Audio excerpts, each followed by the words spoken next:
नमस्कार। बाजार 10 से 12 में आपका स्वागत है। मैं हूं डिम्पी कालरा और हमेशा की तरह आज फिर हम आपके साथ में कनेक्टेड हैं निफ्टी बैंक निफ्टी का एक आउटलुक लेकर। साथ ही अलग अलग स्टॉक्स के बारे में हम चर्चा करेंगे। मेहमानों का पूरा पैनल आज मेरे साथ होगा। आज शुक्रवार है, नई सीरीज की शुरुआत है।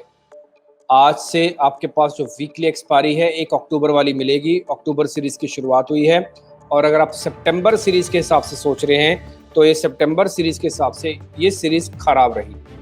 खासकर सितंबर का सेकंड हाफ बाजार के लिए पूरी तरह से खराब रहा, कमजोरी भरा रहा। आप बिलीव करिए कि अगर 10 दिन के अंदर मार्केट ने 1000 पॉइंट खो दिए, 11,500 1000 तो मतलब 700-800 पॉइंट खो दिए कन्विक्शन के हिसाब से देखा जाए तो।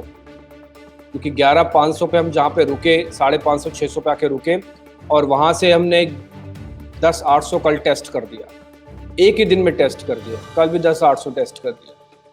हमें इस चीज़ की खुशी तो बिल्कुल नहीं है कि बाजार नीचे आ रहा है, क्योंकि रिटेलर्स का बड़ा हिस्सा तेजी के साथ ही होता है। बट इस चीज़ की खुशी जरूर है कि हमने आपको लेने के लिए कभी उकसाया नहीं, कभी ये नहीं कहा कि यहाँ पे आके ले लो, कभी ये नहीं कहा कि बाजार अभी यहाँ से ठीक है। हमें इस चीज़ की बड़ी खुशी है कि हमने हमेशा से जिन्होंने शॉर्ट किया उनका हौसला बुलंद किया कि आपके ट्रेड ग्रिप में 10,800 तक का टारगेट आपको मिल जाएगा। हालांकि मेरे को भी नहीं पता था कि इतनी स्पीड से मिल जाएगा, कि आपको 4 दिन के अंदर ही या 5 दिन के अंदर ही आप सीधा 11,500 से 10,800 तक में आ जाएंगे रेंज में। बट एनी हाउ आए, एक बार जरा निफ्टी का चार्ट वापस से देख लेते हैं। निफ्टी बैंक के देखेंगे, फिर ऑप्शंस देखेंगे और फिर आज के मेहमानों से जुड़ना शुरू कर देंगे कि उसमें कैसे कैसे हमको ट्रेड देना है। मैं आपको जरा निफ्टी का चार्ट पहले जरा स्क्रीन पर दिखा देता हूँ, जरा आप देखिएगा निफ्टी का। ये हमने इसमें ड्रॉ किया हुआ है, इसमें आपको ये साफ दिखेगा कि इसके अंदर जो रेजिस्टेंस है, सपोर्ट्स हैं, वो किस तरह से हैं। पहला जरा आप आइए जरा रेजिस्टेंस वाले हिस्से पे, जिसकी मैं बात कर रहा था ऊपर, ये जो गोले लगे हुए हैं ना, यही एक रेजिस्टेंस है। और यहाँ पे साफ था कि 550 को पार करने में मुश्किल हो रही है। और हमने तो बहुत कई बार बोला कि 550। अगर आपको यकीन ना हो रहा हो, जो लोग आज ही सुन रहे हैं, कई लोग हमारे साथ ना हर रोज नए कनेक्ट होते हैं, तो अगर किसी को हमारा पास्ट ना पता हो या किसी को हमारे बारे में जानकारी ना हो या ये ना पता हो कि शो कैसे चलता है, आप YouTube पे जाके देख सकते हो, सारे शो अवेलेबल है। हमारे मेहमान कैसे बोलते हैं, हम क्या बात रखते हैं, कैसे रखते हैं, सब कुछ अवेलेबल है। कोई डिलीटेड नहीं, कोई अपडेटेड नहीं, कोई इसके अंदर कुछ नहीं। एज इट इज रॉ का रॉ पूरा प्रोग्राम YouTube पे अपलोड कर देते हैं, चाहे वो 2 घंटे का हो, 2 घंटे 20 मिनट का हो, चाहे 1 घंटे का हो। ऐसा नहीं कि उसके एक स्टैंडर्ड मेंटेन करना है कि नहीं 2 घंटे का होना चाहिए। अगर 2 घंटे 4 मिनट का भी, तो 2 घंटे 4 मिनट 49 सेकंड का भी आपको प्रोग्राम मिलेगा। कुछ काटते तो है नहीं, सब कुछ खुल्लम खुल्ला और ट्रांसपेरेंट है। और इस तरह ट्रांसपेरेंसी कहाँ से लेके आए और कन्विक्शन कहाँ से लेके आए। खैर एनी हाउ, आप जरा एक चीज को मैं आपको जरा बताना चाहता हूँ, वो देखिएगा। 550 से 150 वाली पूरी तरह से एक रेंज थी। इस रेंज के अंदर इसको रहना चाहिए था। इस रेंज का अपर एंड तो साफ दिख रहा था कि नहीं टूटेगा।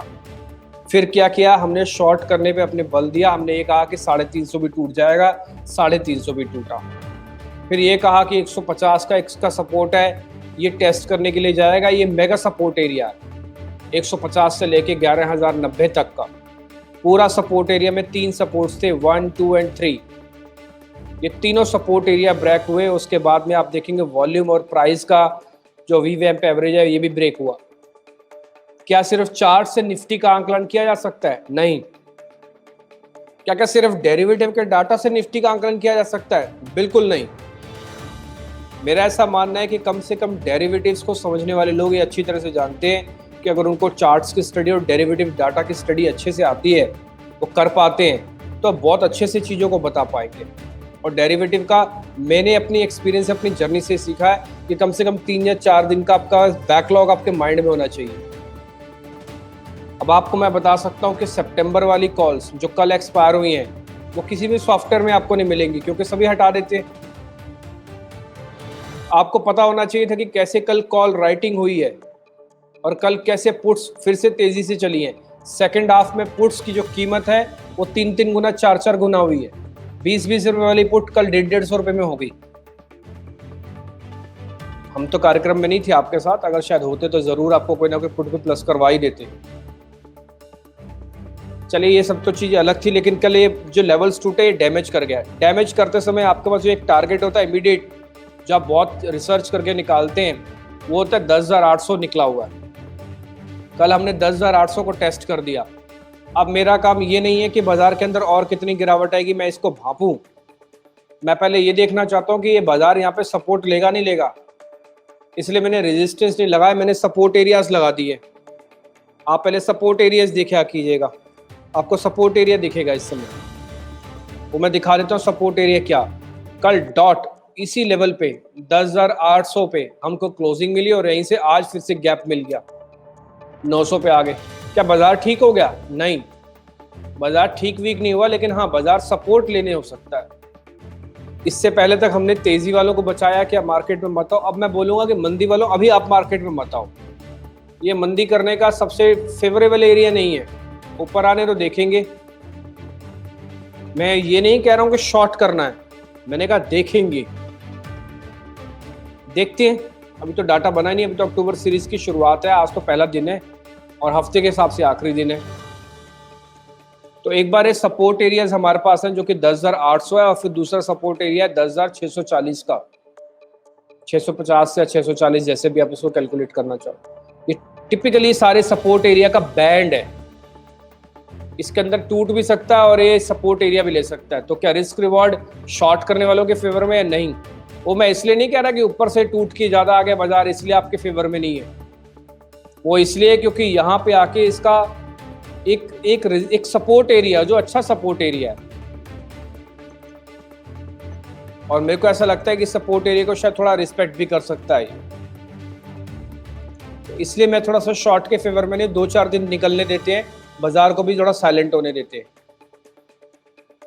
ठीक, अब आते हैं जरा ऑप्शंस पे। तो मैं आऊंगा, पहले जरा निफ्टी बैंक आप देखो, मेन कल्प्रिट निफ्टी बैंक, यहीं से सबसे ज्यादा नुकसान हुआ और फाइनली इसने 21,000 भी ब्रेक किया था, 20,400 भी ब्रेक, मतलब 20,400 पे आ गया 21,000 ब्रेक करने के बाद। ये तो पता ही है ना कि 21,000 टूटने के बाद हमने आपको बोला था कि बाजार के अंदर तेज गिरावट फिर से आ सकती है, और कल भी मैंने आपके सामने बोला था कि मैं अपनी लॉन्ग टर्म कन्विक्शन को अभी भी शॉर्ट रखता हूं मार्केट के अंदर। छोटा मोटा पुल बैक 150 पॉइंट का आ सकता है, स्वाभाविक है। आप निफ्टी को 25,000 से 20,000 लेके आओ, 5,000 point non stop bank Nifty टूटी है।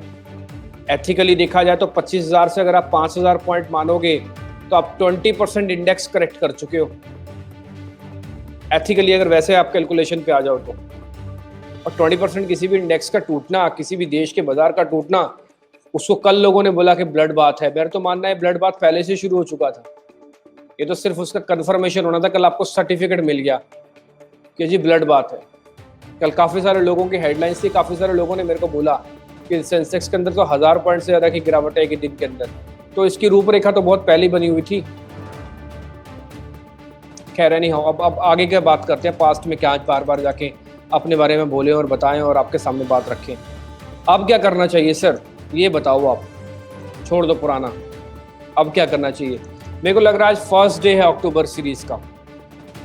अभी जो मैंने आपको निफ्टी पे सपोर्ट दिखाया वो मेरे को बैंक निफ्टी पर अवेलेबल नहीं है मेरे पास, तो मेरे को ऐसा लगता है कि bank Nifty maybe it will take some more time.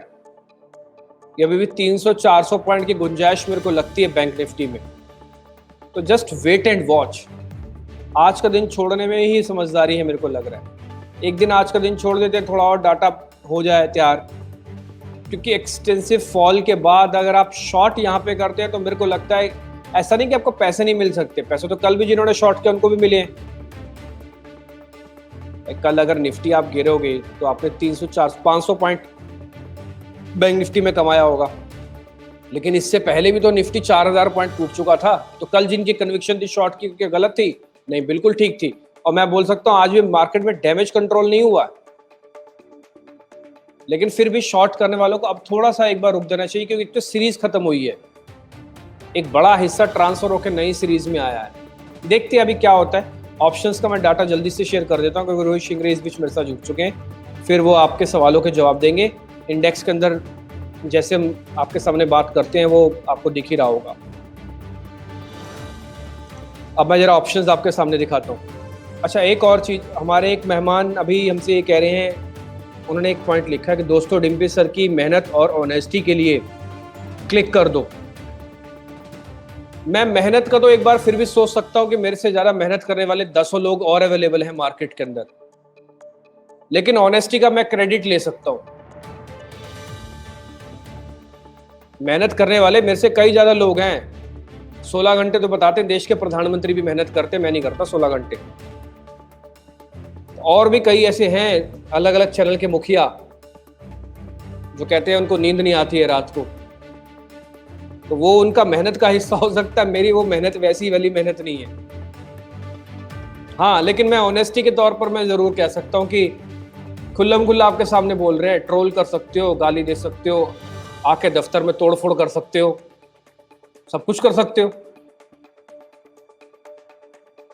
ठीक है, तो जरा आते हैं जरा ऑप्शंस पे। अब एक जरा ऑप्शंस पे आइए, क्योंकि अब आप 11,000 को पीछे छोड़ चुके, तो कुल मिला के अब आपको 11,000 पे आके रुकना है। अब जरा 11,000 पे आके रुको। सबसे पहले 11,000 वाले लेवल पे आते हैं। 11,000 वाली कॉल के अंदर एक तो सबसे ज्यादा ओपन इंटरेस्ट है, होना भी चाहिए, क्योंकि धुरी आपकी 11,000 है। ठीक, तो आप 11,000 से तो शुरू करो पहला काम। 11,000 की कॉल के अंदर नई सीरीज के अंदर की पहली ऑप्शन वीकली के अंदर क्या हो रहा है कि हल्की सी खरीदारी हुई है, बिल्डअप स्ट्रॉन्ग है।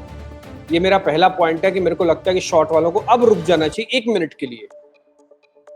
थोड़ा ऊपर आए शॉर्ट करेंगे तब की तब देखेंगे, फिलहाल अभी रुक जाओ 1 मिनट के लिए। दूसरा पॉइंट, इसके और नीचे गया मैं 10,900, वहां पे शॉर्ट कवरिंग होना शुरू हुई है, यानी जिन्होंने मंदी खेल रखी थी अब वो बाहर आना चाहते हैं, नई सीरीज से भी बाहर आना चाह रहे हैं। एक पॉइंट मेरे लिए। दूसरा पॉइंट, तीसरा पॉइंट 10,800 डिसाइसिवली मार्केट के अंदर थोड़ी फ्रेश खरीदारी का बेस बनता दिख रहा है, क्योंकि इसका भी बिल्डअप कमजोर नहीं है जो 20,000 का ओपन इंटरेस्ट है। हालांकि आज फर्स्ट ही सीरीज है, फ्राइडे का सेशन है, उतना होगा भी नहीं, ठीक है, लेकिन फिर भी खराब नहीं है। और अगर आज आप पुट्स का डाटा देख रहे हो 11,000 और 11,000 के दाएं बाएं यानी कि ऊपर और नीचे, तो सभी जगह आपको पुट्स वालों का कन्विक्शन गुम होता दिख रहा है। भाई आप ब्लड बाथ करके आए हो, सो कोल्ड है ना, आप इतनी जरा डैमेज करके आए हो, क्या एक ही दिन में मार्केट का मूड ठीक हो जाएगा? जब खराब होते मार्केट को 10 दिन लग गए, तो ठीक होने में भी हो सकता है 15 दिन लग जाए।